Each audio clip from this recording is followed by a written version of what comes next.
information and standard care procedures for extraplanar entities. Today we're going to be reacting to Zoominology. Do you know what this entity is? It is called a longlegs. It is an extraplanar entity originating from an area located outside of standard reality known as the far plane. It is from an area in the far plane called Brutalia. It is the only known type of entity that lives there. We will go over this longlegs' physical characteristics. This specimen measures 61.4 centimeters tall and about 92.86 centimeters wide when standing. It weighs 9.5 kilograms. Longlegs are one of the few extraplanar entities known to have variations in size. They can be as small as a fist or several stories tall. This entity type has a round, off-white body with two circular markings that indicate the front of the body. It has 3 legs on each side that allow it to be highly mobile, including walking and climbing on walls. A longlegs body is smooth and featureless at first. Is it just a spider without any, mouth? Glance, but its intricate composition becomes clearer when put under a microscope. We will use this leg from a deconstructed specimen to see this entity's body composition. The surface composition is similar to chitin. With small, interlocking pieces, it allows the entity to be resistant to damage while still being able to move freely. This lets the longlegs not require joints to walk. We will also take an X-ray of our specimen.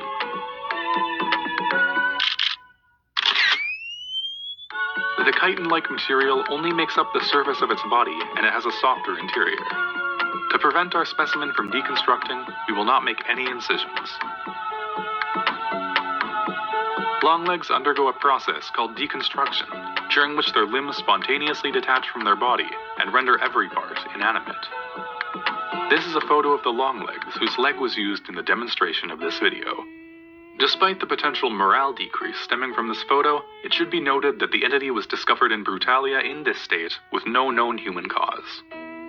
Although deconstruction has not yet been observed, researchers have made a simulation of what longlegs deconstruction could look like. Budget? That did not explode. What happened? What? That did not explode. Next, we will go over this entity's containment procedures. To mimic the entity's natural environment, we will place it in an empty, windowless room with a single cinder block inside. We will test the entity's reaction to its new habitat. After more observation, we have added another cinder block. Stop adding cinder blocks! After more observation, we have added another cinder block. Please stop adding cinder blocks! After additional observation, we have added another cinder block.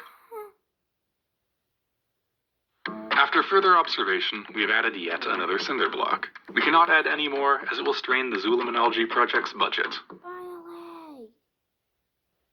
After more observation, we have decided to add a cement sphere from Target that was obtained in a classified manner. I'm sorry, what? A target sphere? How much? A target sphere? Why? Just why?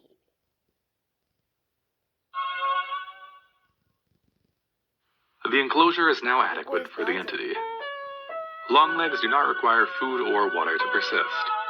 To ensure its well-being, it is important to maintain its enclosure weekly. This includes cleaning and arranging cinder blocks to provide enrichment. However, it is strongly advised against moving the cement sphere, despite the potential morale increase, as it could cause harm to researchers and the entity. Additionally, do not the longlegs. Researchers are encouraged to donate cinder blocks to the longlegs enclosure when possible. You now know the proper care procedures and adequate information for longlegs. This concludes the Longlegs Information and Care Guide. Please report to your designated senior researcher after you have watched all other required material. Alright. So we're gonna go ahead and Go watch the town. Zoominoligy. Hello and welcome to Information and Standard Care Procedures for Extraplanar Entities. Do you know what this entity is? It is called a prince.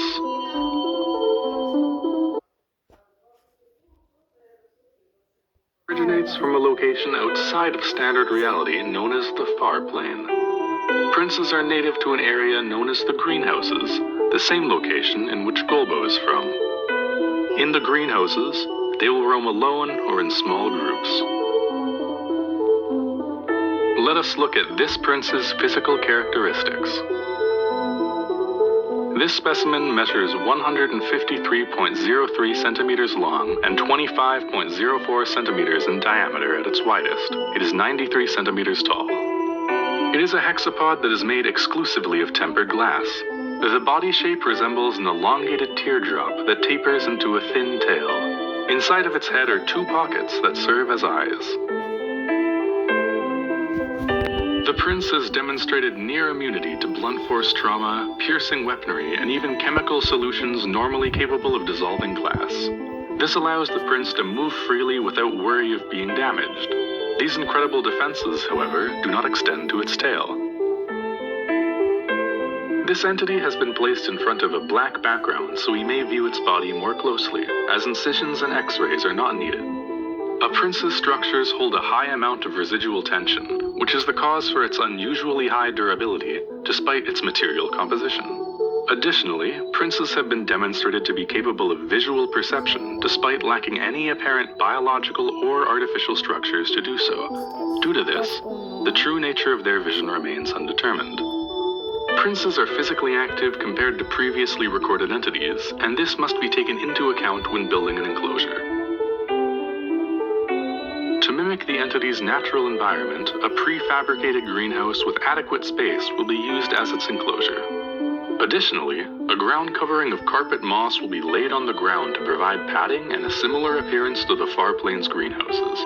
Despite being unable to replicate the pseudoflora found in the Far Plains greenhouses, turns out there's nothing I could do about the thing. Integral for an adequate prince enclosure. A pool of water should be provided to the entity at all times to provide enrichment. Lastly, princes are typically seen in small groups, so researchers have relocated a second specimen from the far plane to act as the first specimen's companion. The enclosure is now adequate for the entities. Personnel entering the prince enclosure should be aware of the entity's locations at all times and refrain from making any sudden movements so as not to startle them or come into contact with the entity. Additionally, gardening tools such as pliers and knives are disallowed inside of the enclosure. Any and all plants that require maintenance should be removed from the enclosure and returned after proper care. If a prince escapes from its enclosure, researchers should focus on returning the prince safely back inside, while remembering to avoid making any sudden movements or physical contact with the entity. Despite the precautions put in place to protect these entities, accidents may still happen. It is important to be aware of what can occur if safety is not 100% ensured.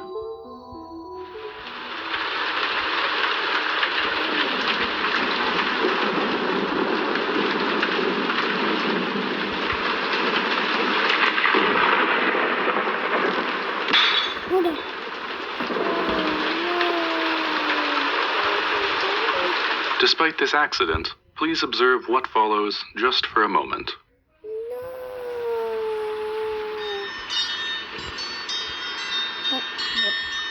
What's happening? Do you know what this entity is? No, I do not. It is called a queen. Queen? It is the form that a prince takes after its tail has shattered and it has transitioned into a new state of existence. So it's still alive. They lose their limbs during this transformation in favor of the ability to fly, and lose their durability as their body becomes nearly incorporeal. Despite taking on the appearance of shattered glass, they are not dangerous to touch. This was discovered on a dare. There are no containment procedures for queens due to them not caring for social constructs like doors or windows. Despite requests to develop containment for the queen, There are no plans to do so at this time due to the nature of its existence. Researchers are advised to ignore being watched by it in their sleep. Personnel looking to conduct research on the Queen must personally seek it out. It can primarily be found in dimly lit or dark areas of the facility. You now know the proper care procedures and adequate information for princes and queens. This concludes the Prince Information and Care Guide video. Please report to your senior researcher after watching all other required material. So now there's only one video left. Alright guys, so here's Global.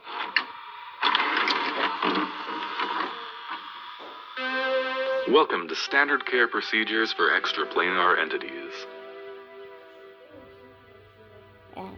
Do you know what this entity is? It is called a Golbo. Yeah, this is my second. It is an extraplanar entity originating from an area outside of standard reality known as the far plane.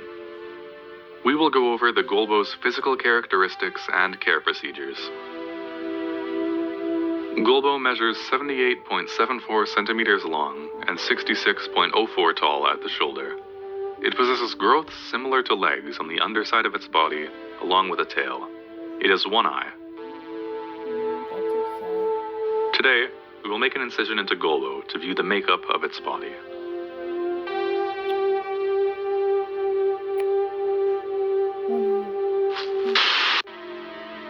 Sorry, Golbo. We will view this Golbo sample under a microscope. It seems that Golbo possesses no blood vessels and, by extension, no blood. The skin-like material that makes up Golbo's appearance persists well into the inside. To further learn about this entity's body, we will place Golbo into an X-ray machine. In prior research, we learned that Golbo has about the same radioactivity as a banana.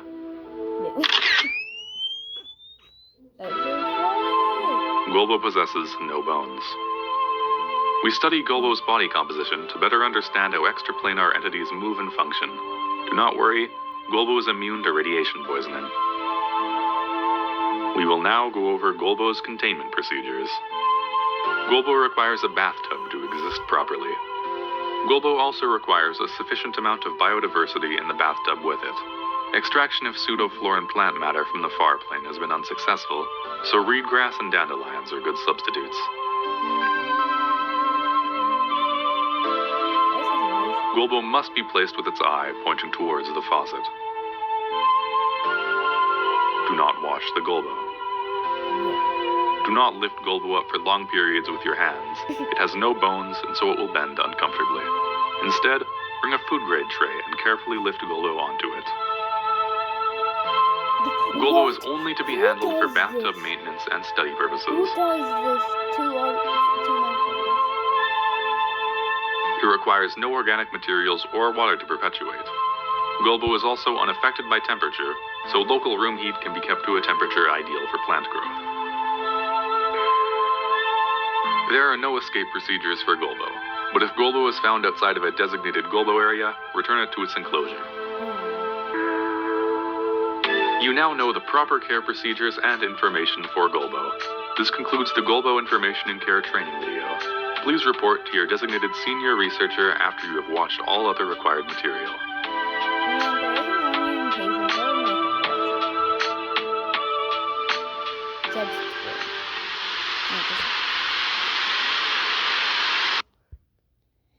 So, bye.